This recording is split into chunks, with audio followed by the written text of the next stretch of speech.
It's time to get inside the Giants Huddle. Let's go, let's go, let's go. On Giants.com. I like it. And the Giants mobile app. Boom, give me some juice. Part of the Giants Podcast Network. Let's roll. Welcome to the Rapid Reaction edition of the Giants Huddle Podcast, brought to you by Citizens, the official bank of the New York Giants. I'm John Schmeelk. This is the first time I've been on one of these, JC. I've never done a rapid reaction before. I think I did one with Madeline last year, if I'm not mistaken. Well, this is the first time since 2006 I haven't traveled to a Giants road game. So this has been a very weird experience for me. Well, welcome to your office during the game.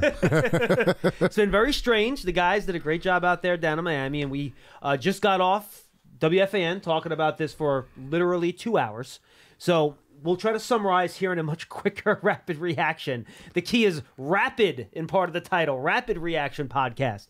All right, JC, let's start, I guess, with the offensive side of the ball, because that's where we need to start. Giants fall to the Dolphins, by the way, 31-16. I'm sure you've watched the game if you're listening to this. And 16 points, you're like, well, that's better than all but one other game this year. But then you realize that 7 of those 16 points came from a Jason Pinnock 102-yard punt return, interception return, for a touchdown. And 3 more of those were the result of a Bobby Okereke interception that gave the ball to the Giants offense inside the Dolphins, I think around their 30-yard line, give or take. And they really only gained like 4 yards after that. They did, yep. So the Giants offense really only responsible for 6 of those 16 points. Same story, 50% pressure rate on Giants quarterbacks in this game. Daniel Jones gets drilled in the back by Andrew Van Ginkel in the second half. He has to leave the game with a neck injury. Took tests after the game. Probably going to have more tests this week. We'll see where he's at. He did talk to the media after the game, which is a good sign. But remember, 2 years ago, he did miss time at the end of the year with a neck injury. So all things to kind of keep an eye on here as you move forward with Daniel Jones. But your overall thoughts on what you saw from the offense. The offense, man. It's hard, though, because they're in a tough situation because of Andrew Thomas being out. John Michael Smith was out today. And then you see it. It's been happening in every game. Somebody, 2, 3 people go down, collectively. And, look, I know this roster pretty well. I knew, pretty much everybody I was playing coming into today's game. But a couple of guys that started playing on offensive line, I had no idea who they were, Schmeelk. I'm so sorry. No, look, the Giants had to bring up 2 guys off the practice squad yesterday because you had no John Michael Schmitz in this game. You had no Andrew Thomas in this game. You had no Shane Lemieux in this game. So they had to bring up Jalen Mayfield and Jalen Thomas. Jalen Thomas had to take 1 snap at center when Brent Bredesen had to leave the game. It looked like somebody had some kind of equipment issue with his face mask that had to get cleared up. And then Marcus McKeithen, their starting right guard, left the game with a knee injury, and Jalen Mayfield had to finish the game there. Yeah. It's look, they've dug themselves into a hole, and honestly, we've talked about this too. If you would have said that they only won 1 game out of, the first 5 games that they played, looking at the teams that they were playing against, I'll be like, okay, I understand that. And the injuries they had too, with Barkley being out and Thomas being out and being -5 in turnover ratio. Right, but it's not competitive. The offense is just not putting up I wouldn't say effort, because they're definitely playing and they're definitely putting up an effort, but it's not competitive. It's not close. They're not matching the offensive output of any of the teams they played besides the second half in the Arizona Cardinals game. And I think that's where you see the frustration, not only in the players, but you see it from the fan base. And totally understandable, by the way. And we do BBKL. We take calls and we do post-game shows. We do pregame shows outside. We're taking, the fans' reactions outside, and it's a collective effort. Everybody's frustrated. And we understand the reason why. We want a Giants team to be competitive, whether they're winning the games or they're losing close games. The games just haven't been that close. Even last week, it was 24-3, but it looked a lot more. It looked worse than that. And it was just 14-3 at the end of the third quarter, and the Giants had a 1st and goal at the 5. Yep. And I think that's where the frustration lies. And it's not just the fan base, guys. I know the fan base, you're very frustrated, but you got to believe these guys, they put a lot into this stuff, right? You sacrifice your mind, body, and soul for this game. And time, for that for a very long time, and the commitment that you have to take to get ready for practice, to get ready for games, and when I play, man, I'm taking anything to get ready for games, bro. You know what I mean? And I wasn't with my daughter as much. You know, I didn't spend time with my family as much. And when we lost games, I was very frustrated, and I wasn't the same person. I was, you know, upset, and I didn't want to sign autographs after games. I would just pick up my daughter and leave, you know, and it's very tough on the guys. I'm not making excuses for anybody, but at the same time, they're in a very rough spot right now, and playing a team in the Buffalo Bills who's probably still on that flight back from London. They're very angry. They're very upset. They're very upset, and they're not going to let down. You know, I thought if Miami and Buffalo would have came off of 2 wins, which they didn't do, it could have been a trap game for the Giants, and they could have probably, you know, snuck in a couple of quick scores because maybe they're falling asleep on them. No, you got a Miami team that was just embarrassed the week before by Buffalo. Gave up 40, yep. Mm-hmm. And then you got a Buffalo team that just lost to London, which I think the Buffalo team that thinks they're better than Jacksonville. And I think both of us probably also think they're better than Jacksonville. You know, so you're going to get teams that are just not going to be like, all right, we're not going to allow this team to do anything. So they're going to be, their guard's going to be up, they're going to be on point. So the Giants, I feel like, have missed an opportunity right now in terms of how they could have played in the first quarter going into the second quarter of the season, where it just doesn't get any easier. And then after that, you got the Commanders, and the Commanders aren't a terrible team. No, they're feisty. And they always play the Giants rough and tough. They always are ready to hit the Giants in the mouth, you know, because it's a divisional game. And those games are just a lot more physical and a lot more tougher, especially in this division. This division is a tough division.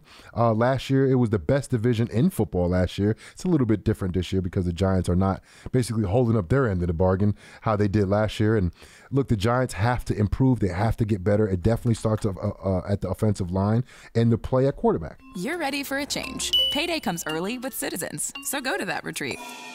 New You moves to the country. Now you're raising goats and launching a lifestyle brand. Are you ready for all that life brings? And look, the way I kind of see this offense, JC, it's basically like one of these machines where you do one little thing, and then it clicks a button, and then it pulls a lever, and the ball starts going, and it does like 16 different things. You know, you like go down to Liberty Science Center, and you put the ball in the one thing, and it pops up and spins through, goes around, pops out the other side, then it goes through the other thing. And that's kind of what's happened here. It's been consequences to one thing affect another part of the team, and most of those are injuries, et cetera, et cetera. And I'll just run through them. Look, you're missing your starting left tackle. You're missing your starting center. You're missing your starting left guard, which is now playing center as a backup to Schmitz. Marcus Keithan is out at right guard. So you've had a bunch of injuries on the offensive line. And they've tried to find ways around this, right? There are a few ways you can try to protect an offensive line. You can do total quick game. Have, you know, protect 5, spread them out. The problem is that you can't throw the ball down the field then. So you're shrinking the field down, and if your offensive line is too leaky, your quarterback's going to get hit too much because you're getting one-on-one. So that hasn't worked. All right, you want to leave your tight ends to chip, leave running backs in, max protect and stuff like that, only send 2 or 3 wide receivers into routes. Well, guess what? Teams are still only rushing 4 guys and still getting home. And since you're trying to use 3 guys to get open against 6 or 7, guess what? They're not going to get open. Mm-hmm. More guys in coverage. So eventually the pressure gets there and you get sacked. All right, well, maybe we can use play action to protect our offensive line a little bit. Well, we looked up the numbers. Before the Barkley injury, Giants were 8.2 yards per attempt on play action. Since then, they've been 3.8. And we've seen multiple times the Giants try to run play action bootlegs, JC, and the backside linebacker doesn't even pay attention to the running back. He doesn't try to trail and come down the line and collapse it. He just goes right after the quarterback. Mm-hmm. So you're taking play action out then because Saquon Barkley's absent. People, and frankly, the Giants' offensive line isn't blocking great in the run game either. So they don't feel like they have to overcommit on the play action versus the run. So the coaches have tried different things. They're trying, RPOs. They're trying quick little bubble screens to Wandale Robinson. And none of these things are working because of one reason or another, other injuries, execution issues. And there just aren't any easy answers now on offense to solve some of these problems, except just for the guys that are playing, they need to beat the guy in front of them more often and win more. It's just tough when you're asking practice squad guys, in the case of Jalen Mayfield, or backups, in the case of a lot of the other guys, to do these things. It's tough. Yeah. Yeah, it's a tall task, man. And the Giants, they dug themselves into a deep hole right now in the beginning of this season, and it's just not going to get any easier. It never gets easier as the season progresses along. I don't care who's on the schedule. Well, as guys get healthy, maybe it will. And because then you got teams, in the later half of the season that's jockeying to play in the playoffs, and then teams are, as the season progresses, you're either getting worse or getting better, and the Giants need to take the step forward to get better. If not, they will be getting worse because other teams will be getting better. And, the later half of the season, in the last couple of weeks of the season, you got the Eagles in the last 2 to 3 weeks. That's so far down the road. There's a lot of games and stuff that got to be played. Got to play Dallas again. You got to play the Commanders twice. You got a rough and tough Buffalo Bills team who's angry and upset. The Giants just have to improve. You asking all the players, and everybody's saying the same thing. We just have to play better. And Bob Pop has said this during the broadcast a couple times. When you're in this situation, your margin of error is at around 0. Yeah. Right? The minute you make one mistake, you leave one play on the field, you're cooked. And there's still too many plays on offense, JC. The few times they have had chances to make big plays, Darren Waller can't come down with the pass on tight coverage with Xavier Howard that hits him in the hands. Daniel Jones leads Darius Slayton a little bit too far out of bounds on a fade route. He can't get his feet in. When you're having these sort of issues up front, you're only going to get 2 or 3 chances over the course of the game to make those big plays. You got to hit them more often. The Giants just aren't hitting them. Only 2 plays of 20-plus yards in this game. Yeah, and I don't know if the offense can improve that rapidly given all of the injuries that happen along the offensive line, and who knows when Saquon's going to be back. You love turf. You're good at it. So you start a turf biz. Business grows, your savings grow. Become the most celebrated name in turf. Are you ready for all that life brings? And I've been saying this for a while because I believe in who they have on defense. Dexter Lawrence has been way too quiet this season. Leonard Williams has been way too quiet this season. I will say in this game, the Dolphins ran almost exclusively to the perimeter. They were did. not running up the middle a whole lot in this game. They sure enough did. And the thing is, they did it early too. So when you run on the outside early, when you have a run play, right, the offensive linemen are going up. They're going up. But when you have one of those lateral plays like they did, I think the first play was a reverse. End around. Yep. Was it end around to A-Chain, was it? Yes, it was. It was an end around to A-Chain. And that's more of a lateral blocking. Yeah. And when you have that play, a guy like Dexter Lawrence, he can't get upfield because he's going to miss the play. So he has to kind of run laterally. And then when you have plays like that, it kind of just softens up your front a little bit, and they're not trying to aggressively get upfield and hold their gaps down. They're playing more of a lateral play.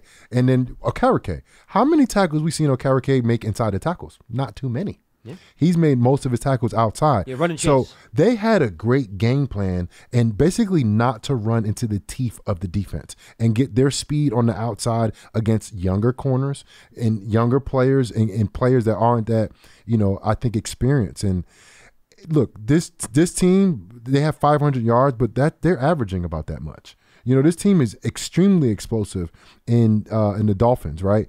But the Giants, I think they did, I wouldn't say a better job, but I think they created takeaways, which they haven't done quite yet. 3 of them. I cannot say they play better on defense because they gave up 500 yards. I'm sorry, Schmeelk. I will not let that come out my mouth. I'm sorry. They gave up 500 yards and 200 yards on the ground. A 10 yards per carry, Schmeelk. And I will say this, and by the way, the Giants Huddle podcast is brought to you by Citizens, the official bank of the New York Giants. From game day to everyday, Citizens is made ready for Giant fans with insights, guidance, solutions. Learn more at citizensbank.com. We're on to the defense. I thought they played better against Seattle last week. Yes. I know you didn't have any takeaways. You had 3 this week. I'll take the performance against Seattle last week versus the performance this week any day. 3 of 12 on third downs. They only gave up 10 on 10 defensive points in that game. Remember, They scored 24, but 14 were because of turnovers from the Giants offense. Yep. And they had basically one play that was a bad play on defense when they had that 52-yard catch where they had a couple missed tackles. Yep. And a blown coverage. But this team is a lot more explosive than Seattle. But you know who's not? You know who? In fairness, Miami is more explosive than everybody. Maybe not Buffalo, though. Buffalo's coming up. Buffalo dropped 48 on these guys last week. And in Buffalo, they didn't have a great performance in London. So you know they're going to go ahead and have a great week of practice. They're going to be focused, and the Giants are going to get their A game. The Giants are going to get Josh Allen, Stephon Diggs, Cook, and Davis, and Dawson, not all those guys. They're going to be playing their A game against the Giants. And the Giants, I look for the Giants defensively to take another step. When I say another step, there have been offenses on really good teams that struggled, but because their defenses were dominant, they were able to have success. And then as the year progressed and they figured out they got guys that get healthy, they figured out that the identity of the offense, what that truly was, a dominant defense can carry a team for a while. I think you saw that last year with the New York Jets. Sure. The New York Jets offensively was figuring themselves out, but they were like 6-1 to start the season because their defense was playing so well. And the Giants, because there's a lot of guys that are healthy for the New York Giants defense. The Giants defense hasn't had that rash of injuries like the offense has. And like I said, Dexter Lawrence, I think he's the best player in the defense. I think Leonard Williams is pro's pro. He's been in the league for a long time. And Okereke, McKinney, Thibodeau, Ojulari, they have playmakers. They have guys that can change the game. And they just continue to have to press for more. This week is going to present a huge challenge in the Buffalo Bills, who dropped 48 on a decent defense with Miami. But this team, Josh Allen, at times, he looks like the best player in the NFL. If he plays his best game, he is the best. He might be the best player in the NFL. 100%. So the Giants have a tall task in front of them, and their defense is always good every single year. The Bills have a very good defense. They always rush for, and they get to the quarterback. They sit back in coverage. They did lose Tre'Davious White last week, and it looks like they lost Matt Milano long-term this week. So that is going to hurt their defense. Yeah, I hate people getting hurt. I don't care what team they play for. I just hate people getting hurt, man. He was playing very good. But who's coming back? They got another linebacker, though, too, that's playing good ball. Very good. I couldn't remember his name. Me neither. Yeah. But, yeah, he's the one that replaced Terrell Edmonds, who lost. Truman Edmonds that last. Yep. But Von Miller's back. Yeah. Yeah. What Pitch count today. What do you think Von Miller's doing when he watches the tape of the Giants' offensive line? Drooling. He's drooling. And then he's probably looking at these linemen because, first of all, Von Miller's very smart, and he knows who he's playing against. He's going to look back and be like, who is this guy? Who is this guy? Who is this guy? And look, it's not that they're not good. We just don't know them. They're new players. They're practice squad guys that got elevated today because of the injuries, and it just sucks. The Giants are shorthanded right now, but I'm not making excuses for them, and they can't make excuses. They just have to go out there and play. Yeah, it's bad luck, though. It is the wrong part of the schedule to be shorthanded. You're missing your best players, for sure. Man. I mean, it really is. These first 6 games, you get Buffalo, Miami, Dallas, and San Francisco. 4 of your first 6 games, you're missing your 2 most important players on offense besides Daniel Jones and Andrew Thomas and Saquon Barkley. I mean, it's hard. Besides Kansas City, I think those are the top 5 teams in the league. Yeah, I mean, and the Eagles. And the Eagles, too. Top 6. We got them on the schedule, too. They're coming up. They're coming, too. Yeah. No, I think, seriously, I think those are probably the top 6 teams in the league. The way I think Baltimore lost to Pittsburgh today, by the way, which is a bit of an upset.